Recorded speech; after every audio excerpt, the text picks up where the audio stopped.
네, 안녕하세요. 안녕하세요.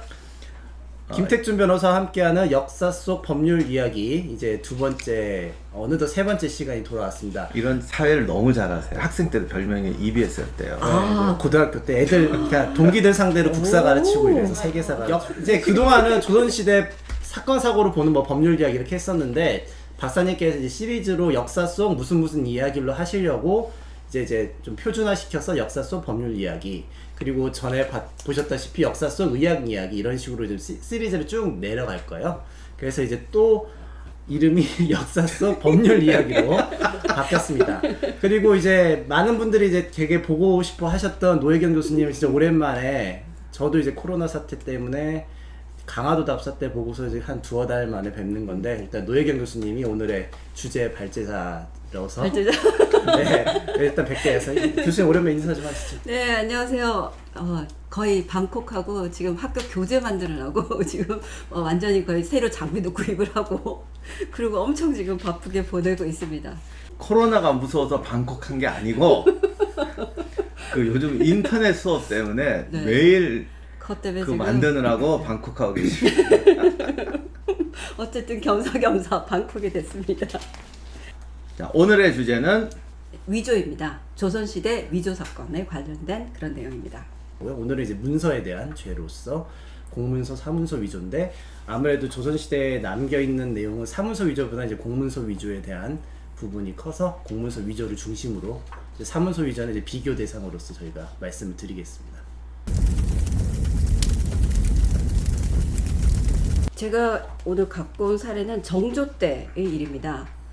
정조 때 일인데, 이게 그 임금의 어보를 위조를 했는데, 이 어보만 그냥 단순히 인장 자체, 도장 자체를 위조도 했고요. 그걸 어디다 썼냐면 그 과거 합격증, 그러니까 과거 합격도 안 했는데 합격증에 쓰기 위해서 어보를 위조한 그런 사건인 것이죠. 근데 이게 질통이 났는데, 이게 한 사람이 그냥 그 관인이나 어보 이렇게 그 도장을 만들어서 찍어가지고 하는 게 아니라, 이것도 이제 여러 사람이 합작을 해서 조작을 하고, 어떤 사람은 정말 과거 합격도 안 했는데 마치 한 것처럼 해서 돌아다니고, 이런 이제 얽혀져 있어서 한 사람이 아니고 굉장히 다양한 형태의 여러 이제 법률 위반 사건들이 이제 합쳐져 있는 그런 성격인 것이죠. 제일 중요한 그 세 사람, 이제 그 범죄자 세 사람이 누구냐면, 김유택이라는 사람은 궁장이면서 활을 만드는 장인이면서 실제로 어보를 위조한 사람입니다. 그리고 홍패도 직접 제작을 한 사람이라고 볼 수 있고요. 홍패가 뭔지도.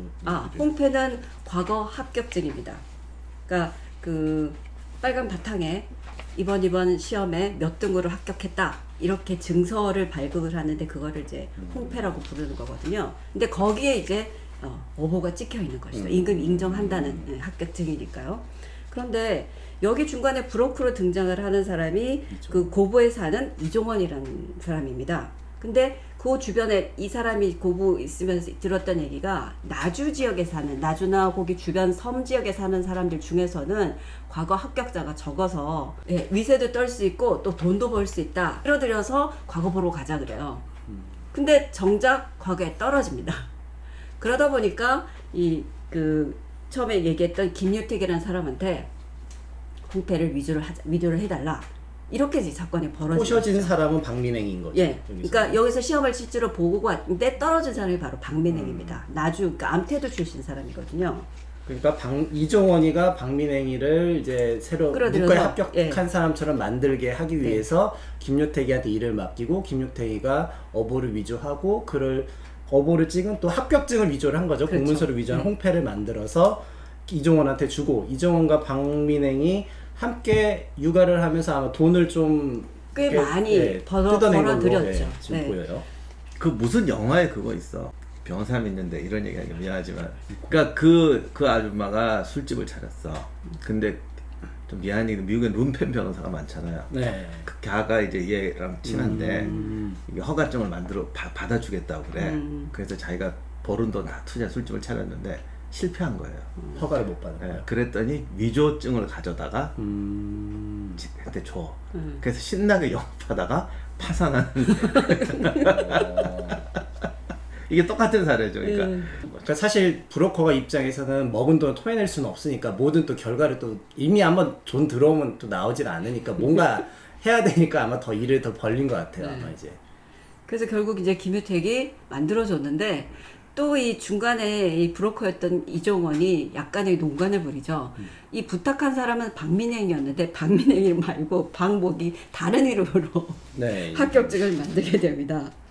그래서 그거를 나중에 실제로 이 박민행 입장에서는 돈도 일단 준 상황이고 그럼 도대체 합격증을 보자 이랬더니 아 우리 동네 당신이 사는 동네 근처 가서 이미 이렇게 육아하는 행렬들 지금 다 들어가 있으니까 거기 가서 확인하자 뭐 이렇게 얘기를 해요. 아 그러고 보니 참 생각나는데 얘가 진짜 풀 브로커예요. 네, 완전 그 이게 얼마나 기업화돼 있으면 이런 게 나와. 상습범일 것 같긴 네. 한데. 그러니까 이 아저씨는 과거 대리시험만 봐주는 게 아니라 과거에 합격하면 육아라고 이렇게 잔치죠. 그러니까 뭐 광대랑 앞에 네, 세우고 광대 이렇게 세우고 퍼레이드를 보통 해요. 이제 아, 3일 그래서 뭐 요가 광대를 그래서 뭐 몇 명을 여기서 네. 섭외하고 이런 게 네. 나오는 내용. 그러니까 얘들은 가짜 그 광대 팩까지 다 만들어 놓은 거야. 그러니까 옷 다 구해가지고 맞아. 어서 뭐 이런 거 다 구하고요. 그거를 다 입혀가지고 이 사람한테 가서 진짜 실제로 도는 그런 연기까지 다 하는 거죠. 아, 이거 완전히 진짜 브로커예요. 네. 그래서 세팅을 다 해주고 거기 가서 쫙 봤더니 자기 이름도 아니고 남의 이름이니까 이게 네. 또 박성욱이라고 이름이 네. 또 그래서 잘 딴 맞죠. 이름으로 돼 있으니까 네. 뭐라고 하냐면 이렇게 당신이 가짜로 지금 받은 거니까 나중에 이름 이제 개명을 하면 되니까 개명하고 돌아다니면 된다. 근데 실제로 개명한 사람이 되게 많아요. 아, 거기 맞춰서 네. 문서에 네, 맞춰서. 네. 왜냐면 합격자 명단이 나오기 때문에 명단에 없는 이름은 들키잖아. 그렇죠. 그러니까 명단에 있는 이름을 넣어줘야 되니까 비슷한 이름을 넣어주고 네가 이름을 바꿔라 이런 거지. 왜냐하면 그리고 이제 서울에서 살면 이렇게 들통날 확률도 있겠지만 이렇게 시골에 가면 갈수록 이 박민행인지 박무식인지 아는 사람이 없잖아요. 어쨌든 증이 있으니까 그렇죠. 이걸로 믿겠죠. 그래도 들통날 수가 있거든. 만에 하나. 근데 조선시대는 인사기록부, 과거 합격자 명부 이런 게 지방에 굉장히 잘 잘 돼 있어요. 돌아가지고 잘 되어 있죠. 네.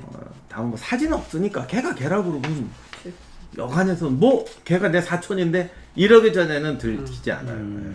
나 옛날에 경대전에 보면 개명 이름 고치는 게 되게 어려워요. 언젠가 그것도 한번 할까. 이 이름 함부로 고치는 것도 또 처벌 규정이 있거든요. 그렇죠. 참 왜 그런가 그랬더니 다 이 공무서 우리도 그때 순진했나 봐. 이런 걸 왜 어렵게 하지? 사람의 자유인데라고 생각했는데 이게 다 문서 위조랑 관련이 돼서 그렇더라고요.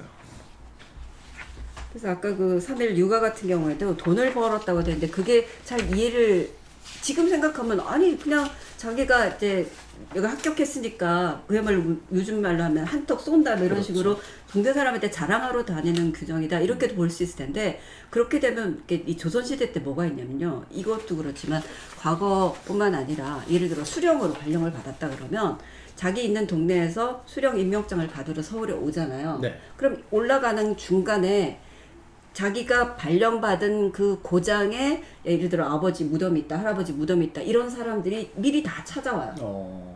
그래서 임명장 받으러 간 그 순간까지 찾아와서 거기 가면 이거 해주세요, 저거 해서 다 청탁을 다 소문 듣고 오는 거예요, 네, 조선시대는? 네. 이미 그게 쫙 돌거든요. 이번에 누가 임명됐다가 다 알기 때문에 그러면 임금한테부터 임명장을 받기 전인데도 불구하고 이미 그 수고. 고장에 관련된 거 다 이렇게 미리 다.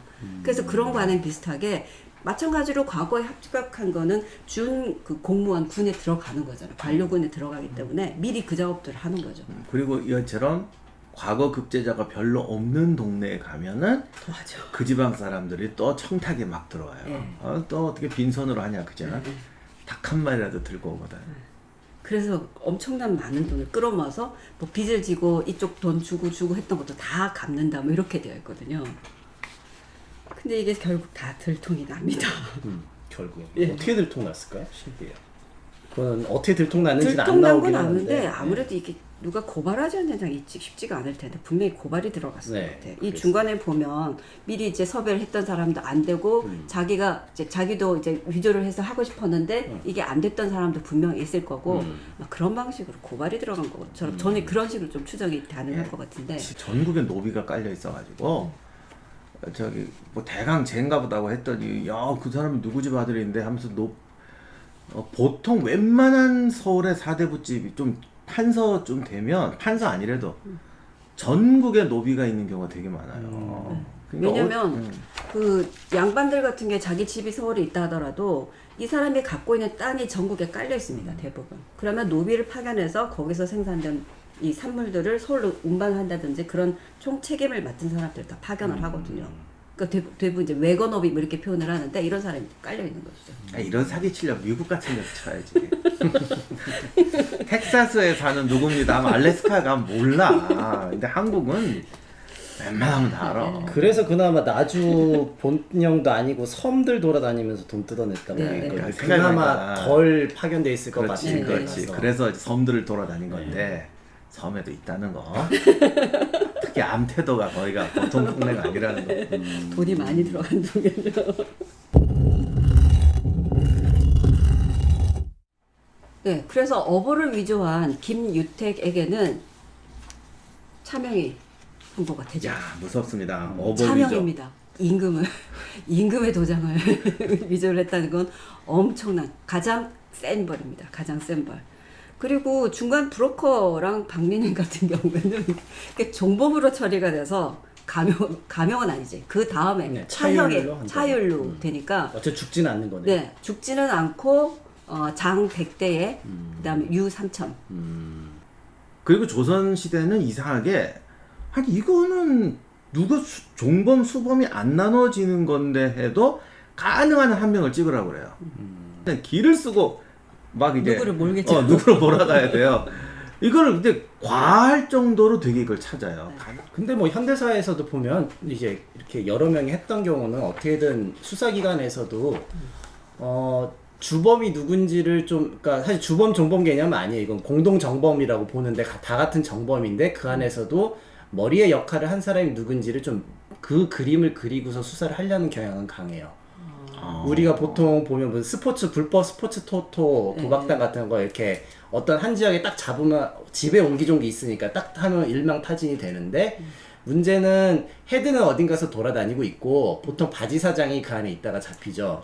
그리고 워낙 점조직이라서 자기네들 조직 위에 상부 조직은 또 몰라요. 서로 또 연결도 안 돼 있고. 그러니까 보통은 잡아도 일당 타진해봤자 사실 허리축의 일부 어떤 조직 하나만 잡는 건데 그때도 보면 만약 이제 헤드가 그날 헤드인 게 확실한 사람이 잡혔으면 편한데 헤드는 분명히 그 안에 없거든요. 어딘가 돈 쓰고 다니든지 돈을 뭐 벌어오든지 뭔가 공작을 피니까 그러면 바지 사장이 됐든 헤드랑 친한 누군가가 그 안에 있으면 이제 그림을 그려. 헤드가 튀었으니까 너가 헤드랑 친한 애니까 네가 부두목이겠구나라는 그림을 그리고 수사기관에서 비교적 그런 식으로 좀 그림은 그래요.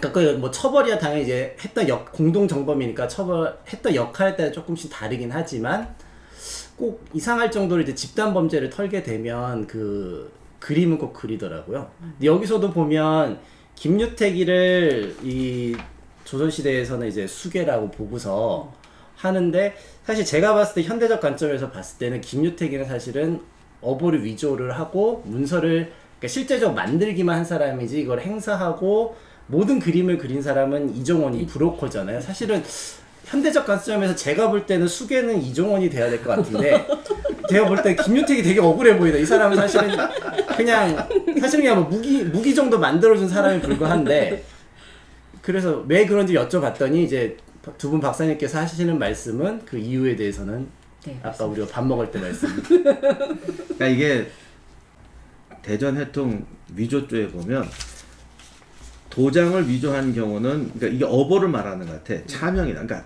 완성 쓰지 않은 게 아니라 완성이 안 됐어도 무조건 차명이고 처자는 노비로 보낸다. 이것도 영목급이거든요. 그렇죠.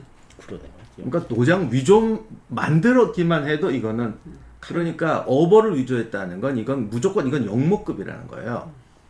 그러니까 그 영모라고 하는 거는 국가 반역죄고 지금 왕의 뭔가 위해를 가하는 그런 행동들이잖아요. 그러니까 그거하고 이제 소위 이제 강상죄라 그래서 신분에 뭔가 문제를 일으키는 것들은 정말 싸잡아서 가장 극형에 처합니다. 그럼 김유택이 같은 경우 초범이고 이런 거 상관없이 아, 그냥 전혀 이거는 일체 임금님과 일체 관련된 거 없어요. 그냥 일체 없고 그러니까. 사면령 아예 안 되고 명예니까 안 되고 그러니까 어차피 얘는 죽어야 되는 애니까 예, 죽는 거죠. 종범이면 얘가 종범이 되면 수범도 죽어야 되고 다 죽어야 돼. 아, 나름 인도적으로 처리했네. 그러네요. 지금 하나만 들어보니까 얘는 되게 억울하겠다 생각했지만 얘만 그냥 확실한 사람 하나만 죽이고 네. 나머지 수는 그래도 목숨을 보존해주자 약간 이런 우리 생각에는 옛날은 야 골치 아프다. 총놈들 같이 싸잡아서 아, 색당의 공동적으로 싹 날리는 이럴 거지. 드라마 같은 이게 참 좋은데 실제로는 안 그래요. 가능한 한 하나만 죽이자. 배려가. 만약에요 이 형사에서 네. 우리나라는 그런 것들 킬러가 있잖아요. 네. 킬러가 누굴 죽였어요. 누가 명령했을 거 아니에요. 그럼 누가 현대에서 누가 더 그것도 결국 공동정범으로 해서 보통 우리가 조폭범죄는 사실은 밑에서 사심이 찌르는 사람은 따로 있고 그렇죠. 두목은 위에서 수괴가 시키잖아요. 있잖아요. 네. 그래서 같이 이제 묶긴 하죠. 공동정범으로 가지만 이제 현대사에서는 우리나라도 이제 사형을 실제로 집행은 안 하는 편이니까 이제 어떤 식으로 처벌할지는 모르겠지만 그래도 어쨌든 실행한 사람의 그 자체의 죄질이 그 수괴보다는 적다고 볼 수는 없겠죠. 최소한 같다고는 해야 그렇죠. 되지 그러니까 조선시대는 이 실행하는 게 하여간 왕하고 관련된 건 무조건 차명이라고. 예를 들면 왕의 물건을 훔쳤다. 궁궐에서. 그냥 가는 거예요. 그렇죠. 누가 시켰어도 어쨌든 일단 얘는 가는 거야. 그렇죠. 그러니까 그 가능한 한 명을 대장으로 삼는다가 이 원리에 따라오면 얘가 수범이 돼버리는 거야. 억울한 것 같아요. 그래서 최종적으로 이제 이 사건에 대해서는 지금 이제 그 위조한 또 홍패 같은 경우에는 법적으로는 이게 다 태워서 없애야 되는 거죠. 근데 지금 이게 공문서고 지금 어법 위조하니까 지금 태워 없었는데요. 사문서 같은 경우에는 일부러 증거를 놔둬요. 왜냐하면 그걸 근거로 해서 또 반대쪽에서 또 다시 재판을 걸어올 수 있고 이런 게 때문에 얘는 문제가 있다 해서 얘는 보관을 하거든요. 봉인을 해서. 또 보존 기간이 있나요? 뭐 보존 기간은 보존 기간은 따로 없고 없어. 관청에서 보관하라 이렇게 돼 있어요. 봉인을 해서 보관을 하라 이렇게 돼 있습니다. 하여간 재산급 몇푼 높은 관청을 위조하면은 그거에 따라 등급이 달라져요. 그게 또 목적이 있을 거죠. 행사를 하는 게 그냥 아 나 잘 만들었지 하는 거 보여주려는 게 아니라 결국은 재산관계가 엮이니까 기본적으로 횡령, 배임, 사기 같은 그런 재산 범죄들 그리고 현대사에서도 미수범은 처벌이 되고 이제 공문서 미수나 아 미수. 그러니까 완성이 안 됐어도 그러니까